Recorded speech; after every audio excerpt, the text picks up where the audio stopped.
just go on YouTube, it'll be on there, and it'll be on the VOD if you missed anything of my patch analysis. Okay, so, let's begin. Welcome to HelpingHans' Patch Analysis December Balance Preview 1.0. When it says version 1.0, that means changes can be made to this patch. So anything that you see here in this patch notes are subject to change. And also, yay, we've got a patch again, because we've not had a patch in goddamn months. CoH2 is not dead. Hooray.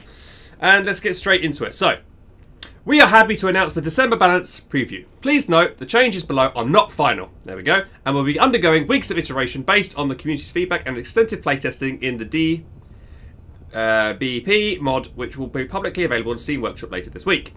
For more info on what will be included in the December update for the formerly suspended Balance Review, please check our blog for any feedback you have regarding the proposed changes below. Make sure to post blah blah blah blah blah. Right, so if anyone's wanting to read these patch notes themselves, you can always just go onto the community CoH2.org and there'll be a link there somewhere on the website. And also you just go onto Relic's forums, CoH2.org, Company Heroes 2, the official forums, and there'll be information there regarding the balance preview if you want to read them yourself.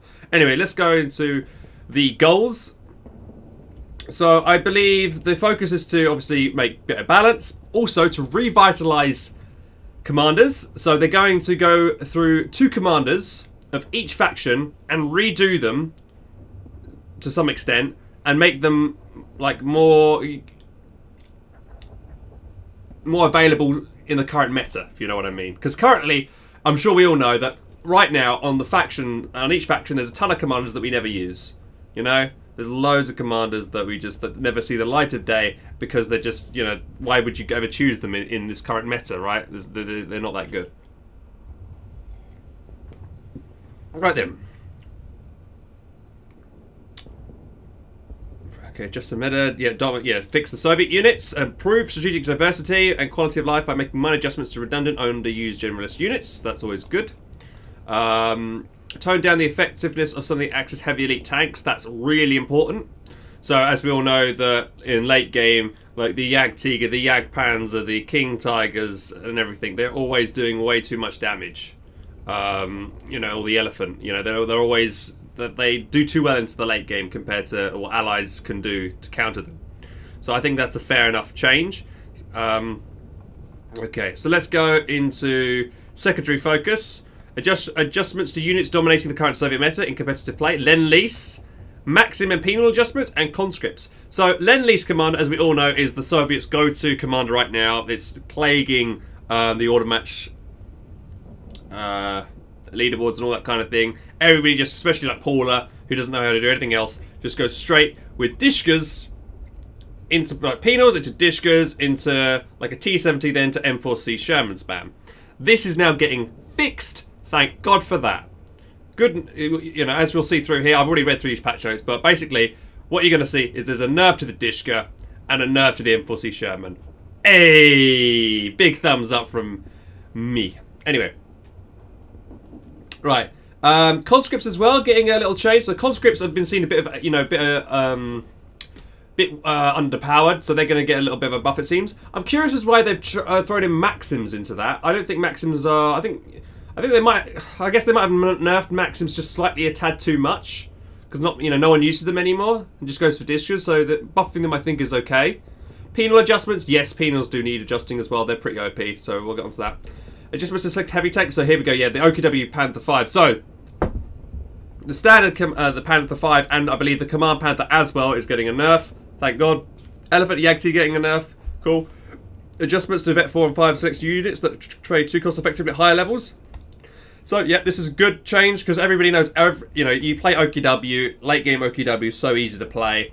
Here now, you'll have Vet 4 and Vet 5 units that will probably cost more manpower to reinforce at higher levels of veterancy and things like that. So it's more cost, if you do... So as an OKW player, you don't want to be losing modelers off your units because they're going to cost a lot to reinforce. Like, whenever you lose a couple of men off your Opus squad, you're like, oh shit, it cost me about 100 manpower to reinforce this one squad, right? Or maybe 150 manpower if you've got one model left. But it might even be more expensive than that now. So that's just a forewarning. Adjustments to OKW and UFK retreat points. Now this caught me by surprise. To come with a trade-off and become interesting choice for the player rather than the guaranteed decision. I like the fact that they've kind of thought about it's a trade-off thing, because making a forward retreat point is just a no-brainer, right? But if you had some kind of, you know, side effect, not side effect, what's the word, chat? It's a repercussion to doing this. That's probably not the right word, but we'll go with it. Then you will have to, you know, it's not, you know, it's not a no-brainer anymore. And then you've got to think about if it's the right decision for you, and do you have enough manpower to do it? I believe, like for instance, one of the reasons. Well, we'll get into it actually because I've already read it, but we'll bring it up again. Okay, adjustments to select off both abilities to reduce the effectiveness of frustrating one-click squad wipes. That's always great to see. One-click squad wipes need to go. Anything that encourages one-click squad wipes is not really good for the game design, in my opinion. I'm not a fan of that. Like demos and Goliaths, yeah, they're fun, but at least, like for instance, with Goliath, you've got to, you know, you need to move it in towards your enemy, and then, you know, with the demo, it's just click and you've just, you know, killed an enemy, and yeah. Anyway, right, general. Okay, Blitzkrieg. Overall, these movement boosts abilities will cease when the vehicle receives an engine critical. So basically, no more blitzkrieged, damaged engine vehicles trying to get away from the fight, which is good. Definitely a good choice. Okay, forward retreat points. This is okay. UK AAF forward retreat point requires company command post. Fair enough. You know, most people don't even build the retreat point building until they have full tech anyway. So there's not much of a change there that we'll see. OKW for retreat point requires either mechanized or Schwer Panzer headquarters established. So this is a big one compared to the UKF one, because OKW I think relies a little bit more on forward retreat points rather than the UKF forces, because you know, especially in team games, because OKW is the only type of faction for Axis that can provide a forward retreat point and a forward healing point for their forces. But I know they can do obviously the reinforcement bunker and medic bunker, right? But they haven't got a retreat point, the austere, okay? The OKW is the only one that has it, whereas USF have a forward retreat point as well. So, you know, if you played a team game at UKF with USF, they would also have, you know, benefit from their Americans' forward retreat point. But so basically this one means that so you have your battle group down, and you also need mechanized down before you can upgrade your your full retreat point, which is quite a big one actually, because a lot of fuel goes into building, you know, your Schwer or your mechanized. So you're not going to be able to get that. You can't. So basically, we're not going to be able to see. You know, it's basically makes it impossible to put a medical truck and like put it now on someone's cutoff and hold the forward retreat point like literally outside someone's base. You never see this, to be honest, because it's practically kind of suicidal, and you know, only low-level players probably could pull that off against other low-level players, because it's just, you know, really easy to counter. But yeah, it's interesting that change. We'll see how it affects. It's not a humongous change, but it's not, you know, it's pretty interesting. So OKW battle group unable to reinforce if cut off from friendly territory. That is a big one.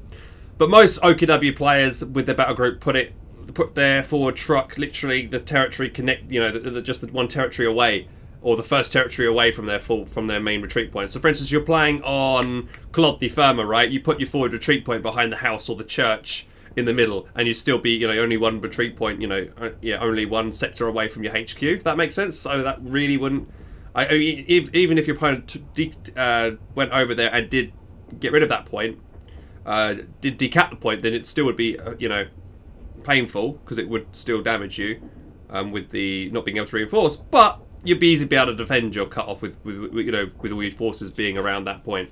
As for bringing your battle group headquarters and positioning it quite far away from your HQ for like maybe 2 or 3 sectors over, that would be very risky. That is probably going to be seen more like on bigger maps for maybe 2v2 and above. So I think that's going to hurt OKW more in the team games rather than 1v1. I'm probably making this really confusing for everybody. I'm sorry if I am. I'm just thinking things through. I'll try not to be as confusing as possible. So reinforcement cost global increased by 20% while forward retreat point is active. Now this is a massive one.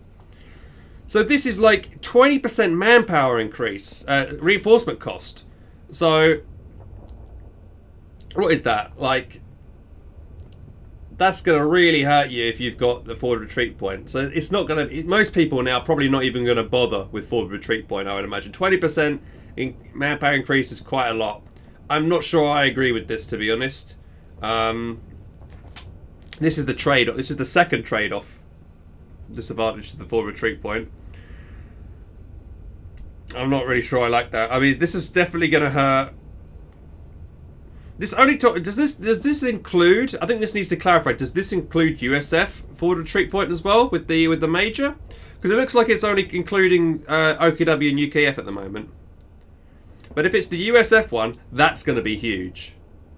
Because the USF are that's gonna hurt USF quite a lot, probably the most if that is true, as they you're always using major and forward retreat point, and you can I swear that the USF major combined with the ambulance is probably the best type of forward retreat point because they're so mobile. You could just like move anywhere you want on the map and make a forward retreat point and a healing station, which is huge for USF. But now making it if it gets that 20% reinforced cost nerf, or increased nerf, if that makes sense, then that's going to really hurt USF. So, be interesting to see if I would like them to clarify if that's just for. It just say global, but we'll see. 2-minute cooldown when full retreat point is deactivated. That's good. So that's that stops people from spamming it on and off to negate some aspects if you're fighting out.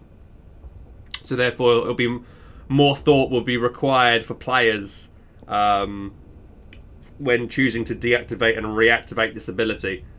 So that's interesting. 30-second cooldown when it can't be deactivated. Okay. Right, Sandbags and Ghosting. Okay, all sandbags standardized to 240 health and 35 armor. That's great. And also sandbag build time from 60 to 45. I guess that's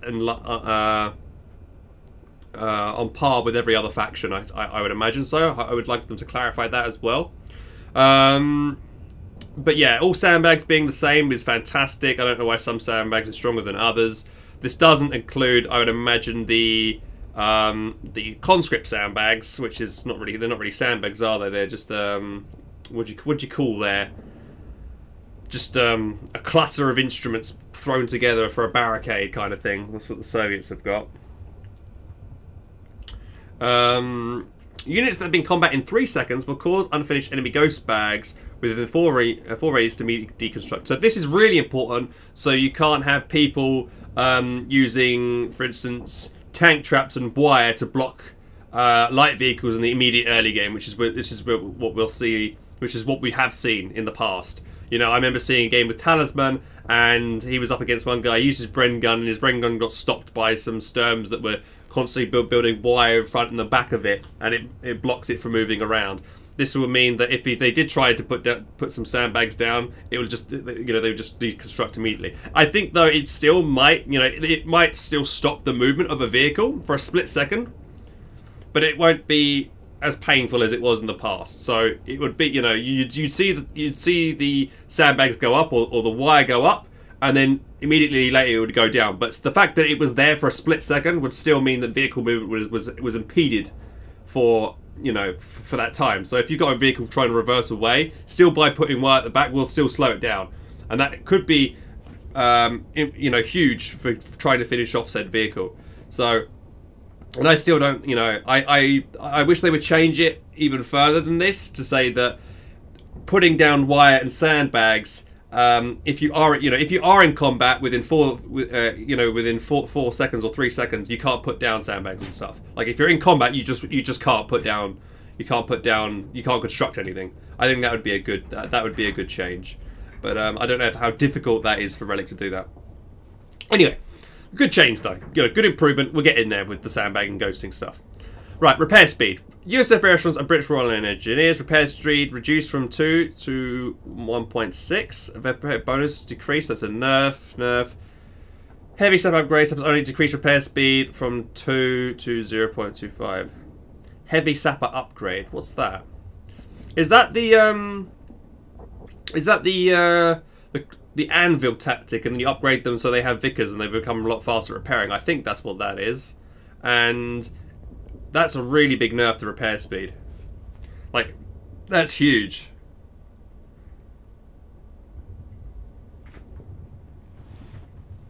And Stern Pioneer's got a nerf as well. But that's really big. Like, USF rear echelons, you know, I think this will hurt Brits more than anything compared to any other faction. Because, you know, USF can rely on their vehicle crews to repair themselves. That'll help speed up repairs. But Brits, ouch, that's painful. That's painful for Brits, I think. Though Sturms also get a, you know, get a 3 to 2. Because I agree that Sturms do repair quite quickly. But still, I guess it's not too bad. But we'll see. We'll see. I think it's... Anyway. A quick drink of my tea. Squad behaviour. Here we go. Next one. Added a squad AI behaviour where individual models in squad assume varying postures while fighting the enemy without changing their position, i.e. elite squads will prefer a crouching animation for some of their members, whereas non-elite squads will also drop prone to the ground. Fix the disparity where low member squads also suffer from the most densely packed formations, making them even... Okay, that's always good then. So that'll be less squad wipes due to squads clumping.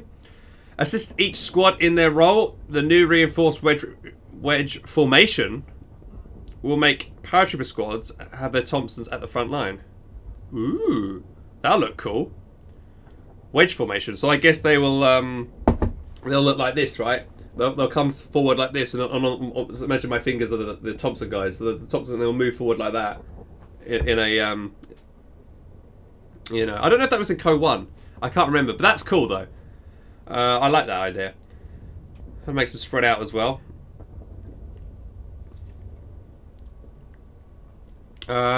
Make each squad feel more unique. Wait, so it's just the squads in their role. The new okay, just the it just says the paratroopers though, so it doesn't anything else. Squad formations are now once again more fluid while the squad is moving. In addition to improving immersion, this will also help the individual squads spread out better to make better use of their formations. Ally squads once again assign support weapons, e.g. bazookas, to flanks rather than the core of the formation. Okay. Small little changes which are nice. I like that. Okay. Smoke barrages. Will only... One second, guys. God. Right. Of activating smoke barrages, we'll now only order one unit at a time. Previously, if multiple orders were selected, all units would fire at smoke target position. Didn't really notice that myself, but okay, that's cool. Then one at a time, so that you get a longer barrage of smoke. Then I guess on an area. Fuel and munition caches. I mean, that's a nice quality of life change. I think that smoke barrage thing. Fuel and munition caches cost. This is a big one. Oh Jesus! Increased it by a quarter of its. 250. That's big.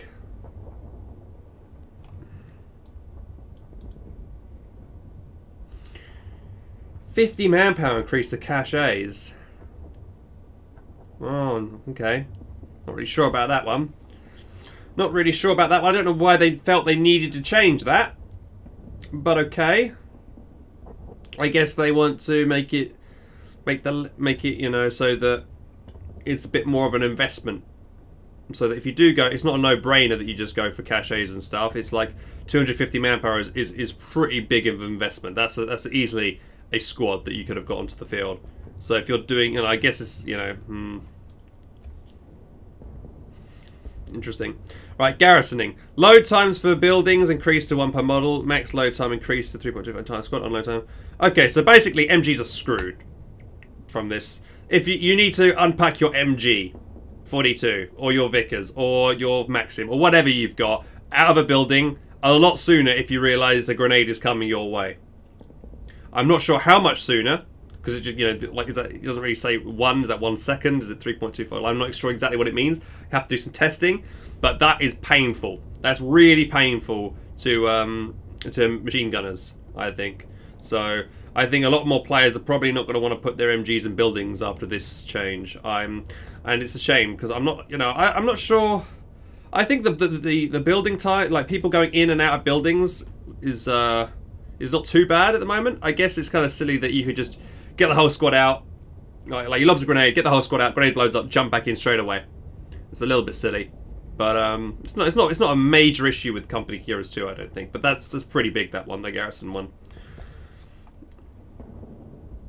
Yeah, in and out and cheese. So Ishtori says, I like the Garrison change. It will decrease the in and out of cheese from regular squads. That's true, it would for regular squads. But again, like I say, I think that'll really hurt machine guns more than anything, and also Raketenwerfers as well. It is a silly tactic. It is like being able to jump in and out of houses. Definitely gonna have to test that myself, because that's, you know, that's gonna be big for competitive play as well, that one, because garrisoning and buildings is quite big. Anyway, now onto faction specific changes. Cooper Wagon. To decrease the manpower bleed the Cooper Wagon can inflict in the early game, we have made the following changes. Decrease rear armor, massive nerf, 4.5 to 1.6. Decrease frontal armor, 4.5 to 3.5. Okay, so now, beforehand, the armor was the same thing all round. It had the same armor, but now, you know, if you show your rear to your Kubal's rear to anything, it's going to die incredibly quickly compared to the front. It does have an increase of 240 health, so I guess if you make sure you know, if you kept on having your Kuba Wagon facing the front of, you know, always towards your enemy, you're not going to really notice this change so much. But you know, you can't now. If you do show your rear, you're going to get absolutely screwed over. So that's big. That's a pretty big change. For me personally, I think that's an okay change. I'm not against this or for this really. It's not one of the bigger changes that I would have liked to see to the game, but okay. Because you can still count a Kubel quite easily with like an M3 or a WC-51 or a Bren gun, those kinds of things. You know, it's not a huge like pain in you know, to an allied player, a Kubel Wagon anyway. Right, the Jagdtiger. To decrease the old on-field dominance of the Jagdtiger against allied tanks, the unit has received the following changes to help the unit useful versus infantry. Supporting fires has received some performance enhancement. Damage nerfed by just 20. It's not massive. Accuracy nerfed. Not by much, but by a little bit. Range reduced by 8. Okay, that's quite, you know, that's another. Okay, it's adding up now. Supporting fire range reduced from 125 to 195. Supporting fire range. I wonder what that is. Is that the secondary ability? Don't use the Jagdtiger too much. Engine upgrade rotation bonus removed. Oh. So what is it just standard now that it gets that, or is it is it just going to be super slow always now? That's, you know, that needs to be clarified. Population cap increased. Okay, so that'll. Okay, yeah. So you want to call on your heavy tank. You're going to have to suffer for it for your pop. That makes sense. Fair. You know, it's fair enough. Supporting fire ability can now be available at 0. That's cool because that's a kind of a buff to the unit, so you can now target infantry easier without having to be Vet 1. Vet 1 replaced with supporting fire barrage shells increased from 3 to 5. Ooh, so that'd be like a. I'm wondering if this would be like an SU-76 kind of thing where it fires long-range shells towards the enemy. That could be kind of cool. I'd like to see how that would work in, you know, 5, you know, it's nice little, you know, 5 shells hitting a position could be quite nice. It will turn superstar only the speed will change with the upgrade. Supporting fire changes no longer collides with terrain. Well, that's always good to hear. Mid-distance. What is mid-distance? Supporting fire changes. What does that mean? Mid-distance from 2 to 5 to 1.5. Angle scatter. Okay, that's going to help it. I think that means that it's going to help it deal against infantry easier. Disc-scatter max. I think I might be mistaken there, chat. Could you help me here a bit? I kind of always get a little bit confused with the scatter and stuff. I think that basically means that it will be more likely to hit infantry. And the mid-distance, I'm not sure exactly what that means. Can chat clarify that? We'll come back to that in a second. Chat might help me with that. Right, Panther 5. Okay, it's arguably the best non-doctoral heavy tank of CoH2. We felt the unit offered too much to benefit to spam. Indefinitely indeed, that is the correct. And was increasingly dominant when producing numbers. To encourage players, the first one that gave me a 2. Okay, pop cap increased. Good choice, good thing there. Less like to spam it. Decreased moving accuracy. Nice, good nerf. Increased scatter to 2. Moving scatter. I don't know if that's a nerf or not. What is that? What does that mean? Scatter. If something scatters more much, it's tend to miss more. Like that's what I would imagine, right? If it scatters, it's more likely to miss. That's what it sounds like to me. Anyway, chat. Can someone please clarify what that means? I'm sure people in people in YouTube as well that watch this VOD back, please put in chat, because I think I'm probably not the only one that gets confused with the whole scatter thing. So if you guys could clarify in chat what it means to increase scatter and to decrease scatter. Does that mean the unit gets more accurate or less accurate? It's how far it misses when it misses, I think. Okay. Well, if that's okay, so scatter is the miss zone. So if the zone it misses is bigger, it's more likely to hit other things. Say if you're up against a blobbing army coming forward, right? And if you have a bigger scatter, you're more likely to hit more of the units in that area rather than, if you miss, you wouldn't. I would imagine so. Anyway, let's move on to something else. So increased moving. Okay, a Vet 2 armor bonus removed also affects Command Panther. That's good. 10% armor bonus, good. And combat blade accessory bonus reduced to 20%. Fantastic. Affects all OKW vehicles. Big nerf. Big nerf. All OKW vehicles, combat blitz. That's their blitzkrieg ability they can do to move around faster by spending munitions, and was 100% actually, now to 20%, so that's a huge nerf. Massive nerf.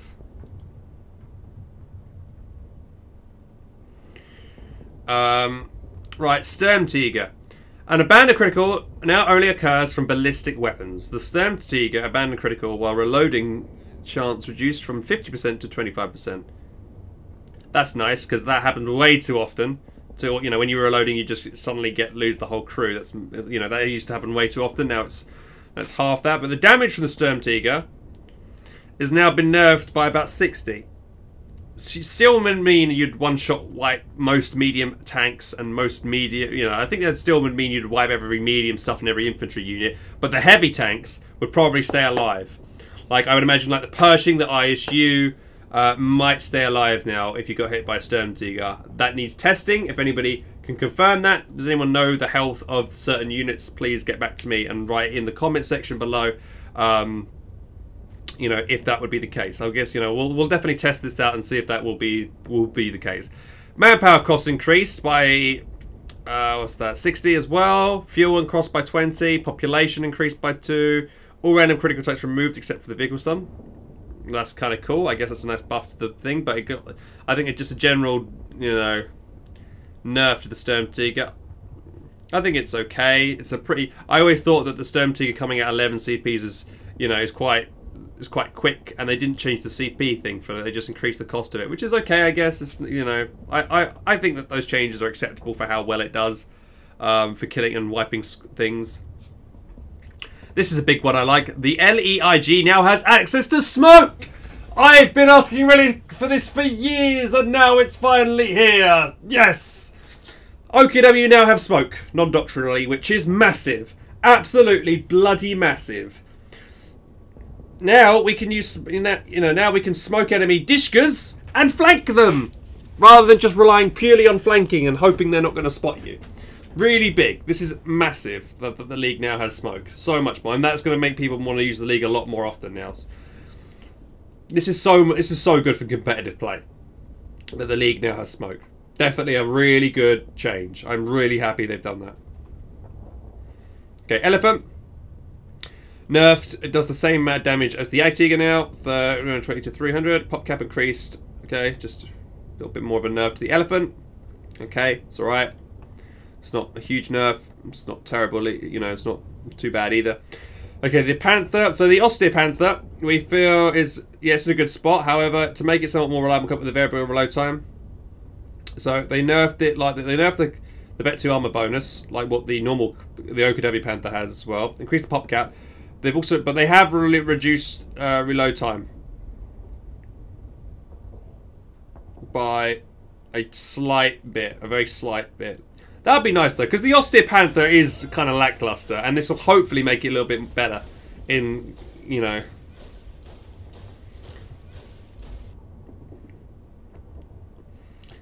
welcome, Nelly. I'll put this. If anyone's missed any of these things, I'll put this up on YouTube later on. Stuka Dive-Bomber. Okay, increased AoE damage multiplier. from... Okay, it's literally just changed the end bit. So, I think what this means is that the outer fringes of the Stuka Dive-Bomber you'll now receive a little bit more damage than what you were previously going to get. It's not a this is pretty much like hardly any change at all. But you'd get a little bit more damage if you're... I think that's what it means, if you're on the outer fringes of that, of the Stuka Dive-Bomber. So if you're in the center, you get the 1 damage. If you're like near the middle of the center, you'd get the 0.35. But if you're on the outer fringe of the Stuka Dive-Bomber, you'd now get a 0.08 damage rather than 0.05. I think... I'm not sure why they changed the... why... they increased the munitions cost to 200. It is pretty expensive. I think it's valid because the fact that you can, for 160 munitions to just come along and just one shot like a howitzer, it's a pretty, for 160 is a little bit cheap. Like railway, you cost 200 to do that. But though with railway, you get a lot more bang for your buck because you get 5 big railway shots coming in, whereas the Stuka Dive-Bomber is just one big bomb. But it still does the same effect. And railway, really, the first shot from the railway would then, you'll then retreat everything. And then the rest of the shots from the railway don't really normally do anything, right? Because, any sensible player would stay away from that zone because, there's railway coming down, right? Remove critical hit modifier. Interesting. So, remove the critical hits to some units, I guess. Stuka Close Air Support. Loiter no longer deals deflection penetration criticals on attack vehicles. Okay, so they're just getting rid of the random crits and stuff I'm noticing in these changes here, which is kind of good because it's RNG and you don't want to get suddenly like, oh, my gunner's turret has been locked, or it can't see for a second, or it can't shoot. That could help. That could really, if it's being chased down by a tank, that could really turn the tide of a fight. If it just does pure damage rather than, it's less RNG, which is always good, I think. Stuka critical is infantry insta-kill crit. What do you mean by that, Katoff? So what, the Stuka will no longer insta-kill infantry if it lands directly on top of them, when it probably should? That doesn't make sense. Like, if a Stuka bomb lands on top of infantry, you'd imagine it to kill them instantly. And basically what you're saying there is that it won't now?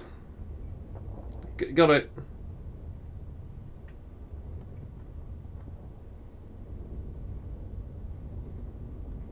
I'm kind of confused by what you mean there, but alright. It means it has a chance to insta-kill model even if it did not inflict enough damage through regular AoE. Ah, okay, thank you for clarifying. So there you go, guys. Let me just read that again. So slowly, it means that it has a chance to insta-kill a model even if it did not inflict enough damage through regular AoE. So basically, there is more chance of infantry surviving on the outer fringes of the Stuka Dive-Bomber now than before. Beforehand, there was a chance that it could, the infantry could instantly get killed, even if it wasn't fully, even if they weren't fully dealt enough damage by the bomb. Now it's, they've got more chance of surviving. That makes sense. A little bit confusing there. All right, now to the Shermans. The M4C Sherman has been tied to Soviet Tier 4 tech. Yes, from being spammed and to encourage players to diversify their tech. So no more, M4Cs coming out the wazoo in like the mid game.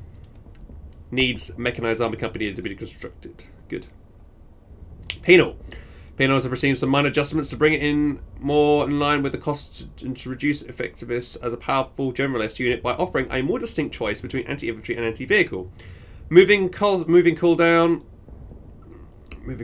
So they got a longer cooldown for between reloading the rifles. That's a nerf. Reinforcement cost increased by 2. That could, it doesn't seem like much, but it will stack up over time. Veterancy requirements, so that's another nerf because it increases them. So it'll take longer for them to get veterancy 1, 2, and 3. Regular satchels no longer collide with vehicles. So if you throw a satchel, it's not going to, if a vehicle comes by, it's not going to stick to the vehicle. Target anti-vehicle satchels now require the PTRS upgrade. This is a big one. So basically, standard penals without PTRSs can't be a danger to vehicles unless they stand on top of a satchel. Wait, actually, it will be, so, wait, let me just get this straight.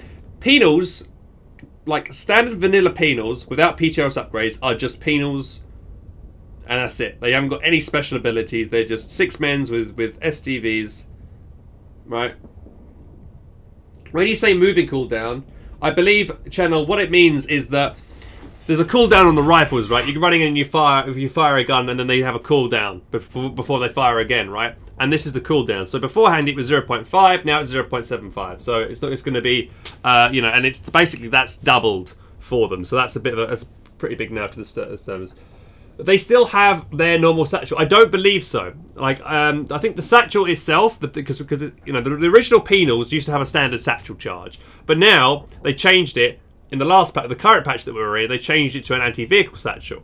Now, I believe what's going to happen is that the satchel can only be used once they've upgraded at PTRS rifles. So, not doubled. That's what I mean. You know what I mean? Like 50%, like double its original thing. That's what I mean. Are on in. So it was 0.5, now it's 0.75. So it's doubled from you know its original, like half of it. So 0.5. Yeah, I'm probably confusing you. Yeah, I didn't mean it. Doubles the wrong word. So basically, yeah, it's gone up by 50%. I should have said that. My bad. Right, so Tugovic, so basically, yeah, so standard penals are going to, you know, you can get up really close to a standard penal now with a Panzer 2 or a 2-2 and rip them to shreds until they got the PTRS upgrade. Which is great.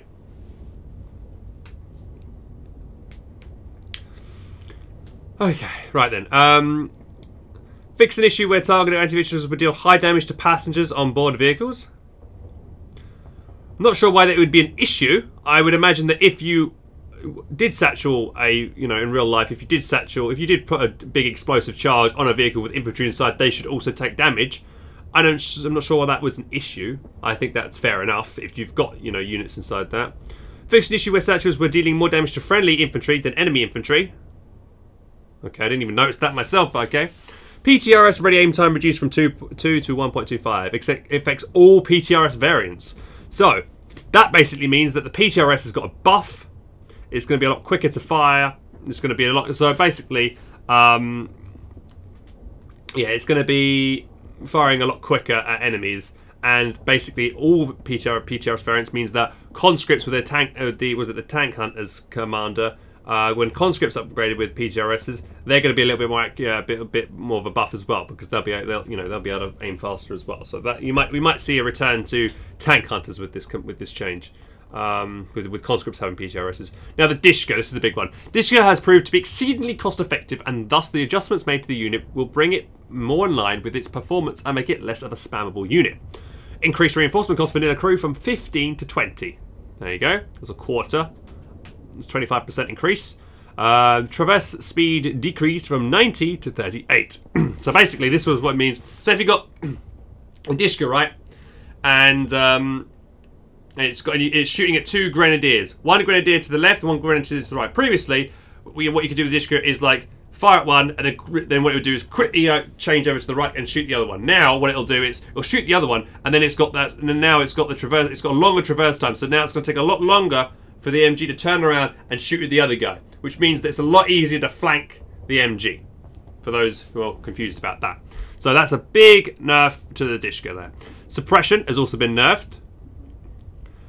Rate of fire multiplayer decreased, so its rate of fire has also been dramatically decreased at the first stage.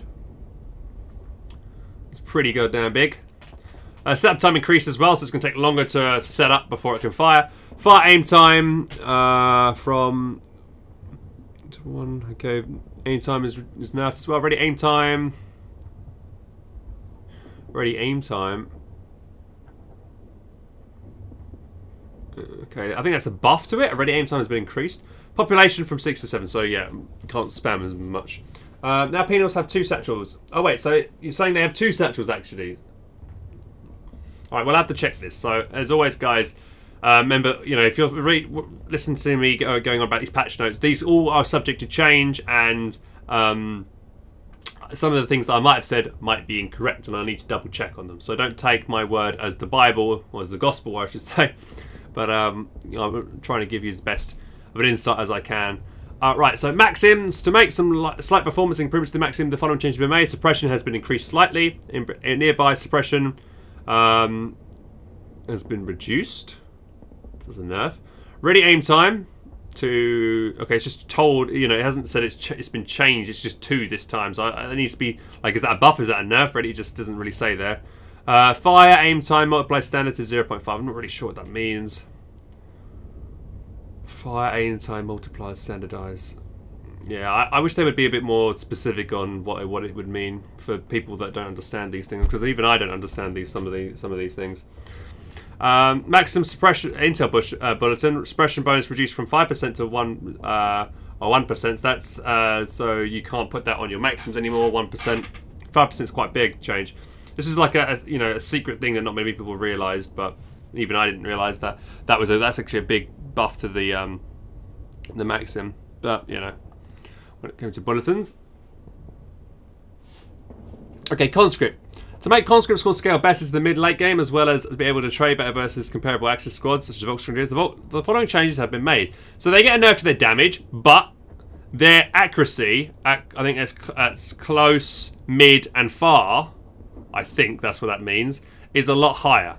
So basically, what it means is that if you get your conscripts closer towards your enemy, they're going to be doing more damage than they would have done previously, because they have higher accuracy chance, right? So basically, even though you might think, oh shit, their damage has been nerfed by 4, I think it's made up for in the accuracy department. Near range increased from 0 to 10. So I think that's the near, like, so basically 0 to 10, you know, that would come into play, the 0.7, rather than beforehand it was 0.5. PPS is actually reduced. Okay, so PPS's got nerfed. I think the PPS SH was pretty OP for conscripts, to be honest. They did seem very strong in close quarters combat. Molotov upgrade has been merged with the anti-tank upgrade. That's a nice little all-rounder change. You know, it's you know, what is it? 150. I don't know. It's not. It didn't say they increased the cost of it. So basically, they just merged both together, and they can get Molotovs and grenades. Who's that with a host there? Super JJ with a 919 viewer host. Thank you very much. Welcome everybody. Accuracy buff seems.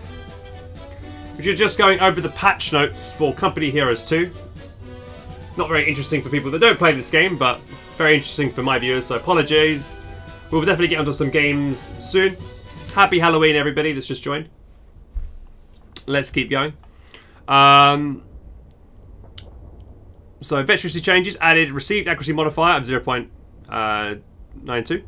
Molotov range replaced with increased Molotov throw speed. That's nice, because then you can get your Molotovs off on MGs and groups of enemies quicker. I think that's probably a better change. Added accuracy modifier of 1.3, 1.1, reduced accuracy.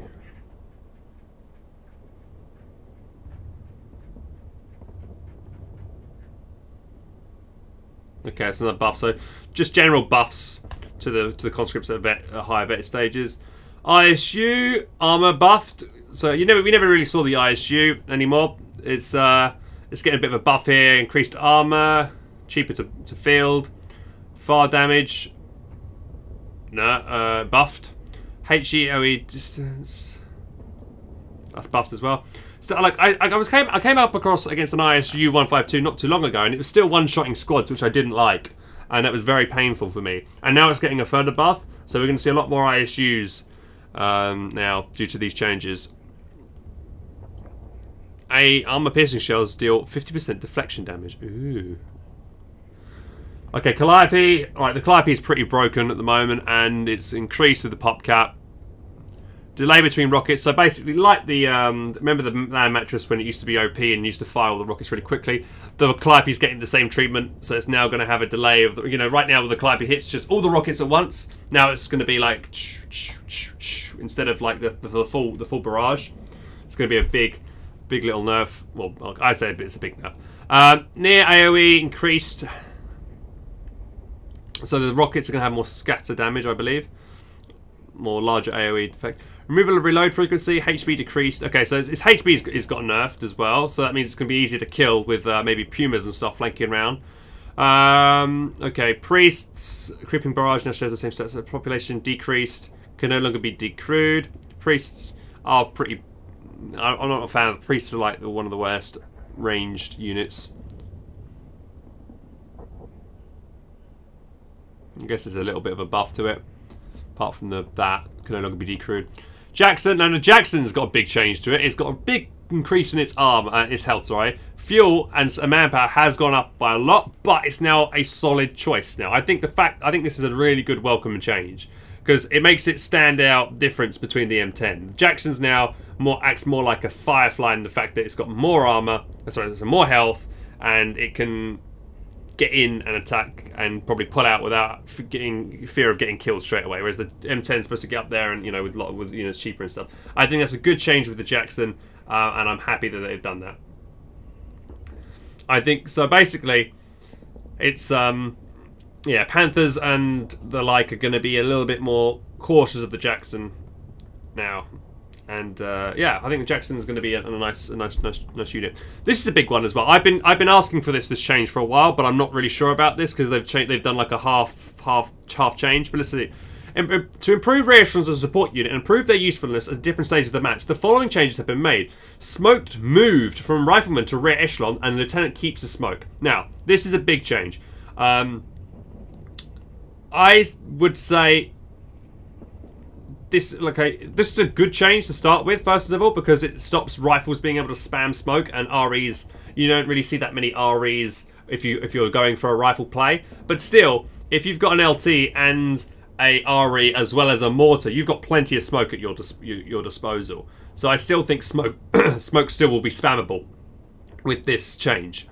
And what the change needs to be is increased cost to smoke for either the REs or the LT. So currently it's 15 munitions. It needs to be like at least 30, and also it needs to have a longer cooling down time. So once you've used it, it should be like maybe 2 minutes before you could use it again. Currently, I believe it's like 30 seconds or maybe even 20 seconds for the cooldown time. I'm not sure. Someone needs to check that for me, but it is very short. So basically, in the current patch, what you could do with rifle smoke is that, say if you got suppressed by an MG42, right?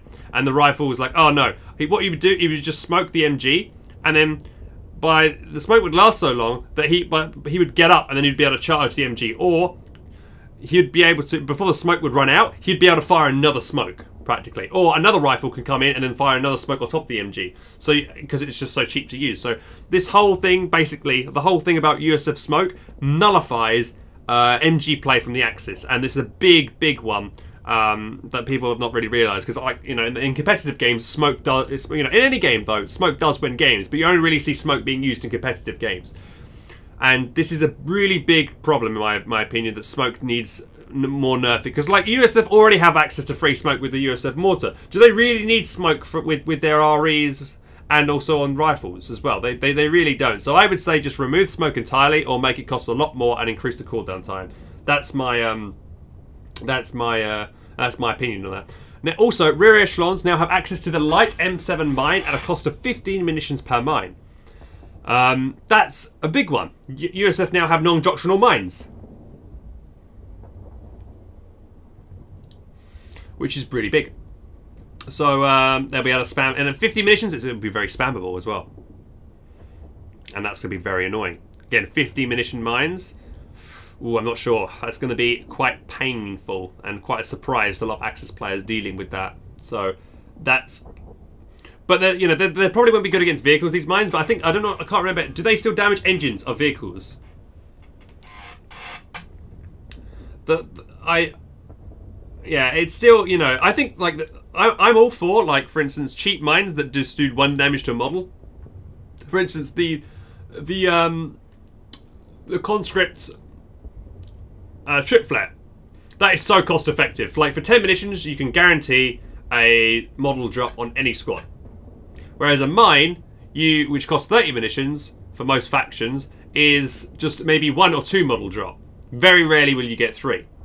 It's not, you can see how more cost effective flares are and cheaper mines are at this rate. And also the fact that in Company Heroes 2 you can't rotate mines, so compared to CoH2 where you could. So that means that you're kind of stuffed where the squad, you can't really place the mines in the way you might want. So this is a big change that REs get these. Do USF need? I think all factions should get mines, but it's going to be painful. I think this is going to be quite a nice buff to USF. That's going to make REs a lot, a lot more interesting. Not really sure about the whole, the whole smoke thing though. I'm not a fan of. I would like them just to remove the smoke because they got it. They got Scott smoke. They got M20 smoke. They've got obviously the mortar smoke. They've got a half jack that does smoke, or is it Anyway, okay, let's go on to the British now. So the British trenches now can be captured by enemy troops. Now they're free, which is cool, and can be built in captured territory. So this is quite nice. So you can rush enemy territory with a Brit trench and sit in it, which is quite nice. I like that. That's going to be encouraging Brit players to be a lot more aggressive. Maybe in the early game, maybe go for instance go on like Langraskaya and then get a trench right up on there, cut off straight away, and you could surprise them and hold that quite easily, especially against OKW players who haven't got incendiary grenades that early on in the game. This is going to be a big, nice. I think it's a big little buff to. I keep saying big little, doesn't make sense. Oxymoron. I think it's going to be a big buff to Brits, even though the enemy can capture the trenches. I think will be interesting to see.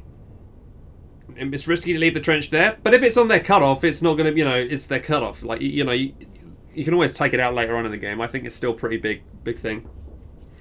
So Firefly, due to the Firefly's range and accuracy, when combined with the Comet or multiple Fireflies are fielded, the combination of the tank and power can prove to be overly dominant, primarily in team games. To compensate, the following changes have been made. Accuracy, nerfed. Moving accuracy, nerfed. Tulip no longer cancels move commands when stunned, nerfed. Tulips now deal 30% damage versus infantry, buff. I feel like, I do feel like the Firefly is very accurate with shooting, so maybe a slight nerf is needed. And the moving accuracy is quite nice, so it's it's a big tank. It needs to stand still to get a good accurate shot, so that's quite nice. And the Tulip's doing 33% damage versus infantry. Now, how much is 33%? 33% of 33% of the infantry health, of the infantry's health, or is it 33% of the rockets? Now, how much damage does each rocket do? It needs to be clarified, and what that actually does.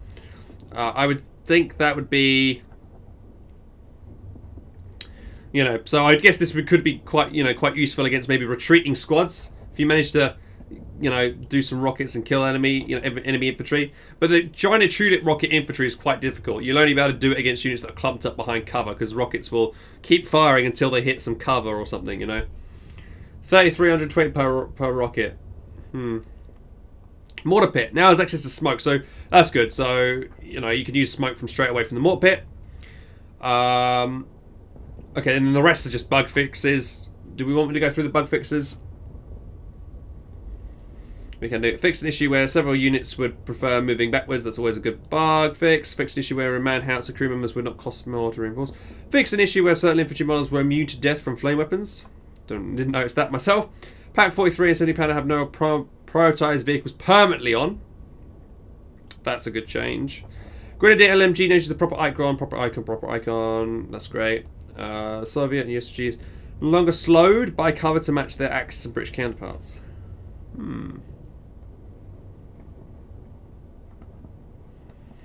Soviet Rock 3. What the hell's a Soviet Rock 3? No longer has high aim times. Oh, it's the flamethrower name. Okay, so that's a buff to Soviets. Soviet flamethrowers. Fix an issue where hull fire would not work properly. Yeah. Fix an issue where the veteran C Civil mortar ability flare would sometimes not trigger. 120 mortar flare ability not matching weapons. Fix an issue with the teeth for ram ability would stun on deflection, but not penetration. Right.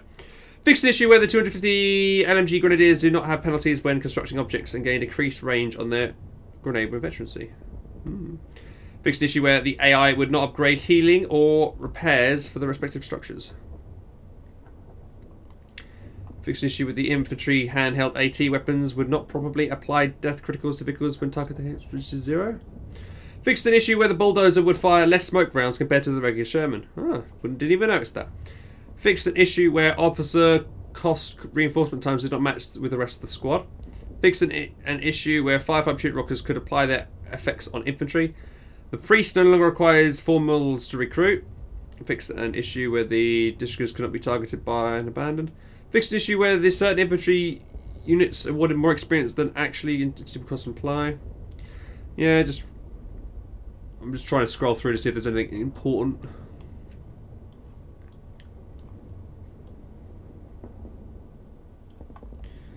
There's a lot of bug fixes though. It's nice.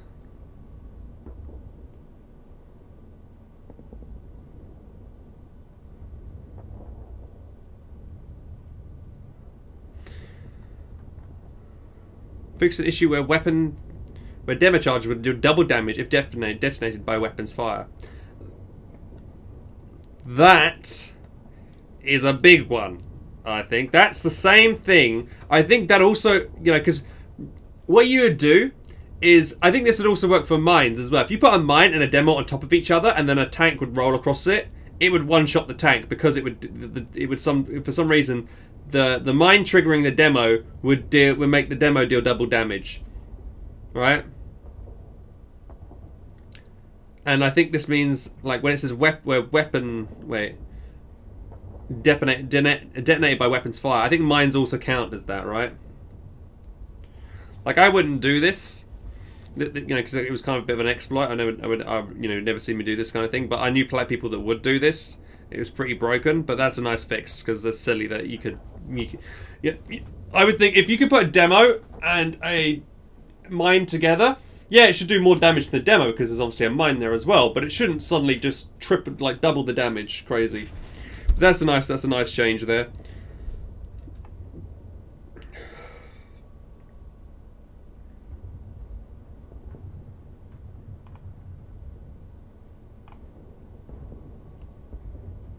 All right, and that's the end of the VOD. I think we've covered pretty much all the important stuff for the patch. Again, remember it's not final. There is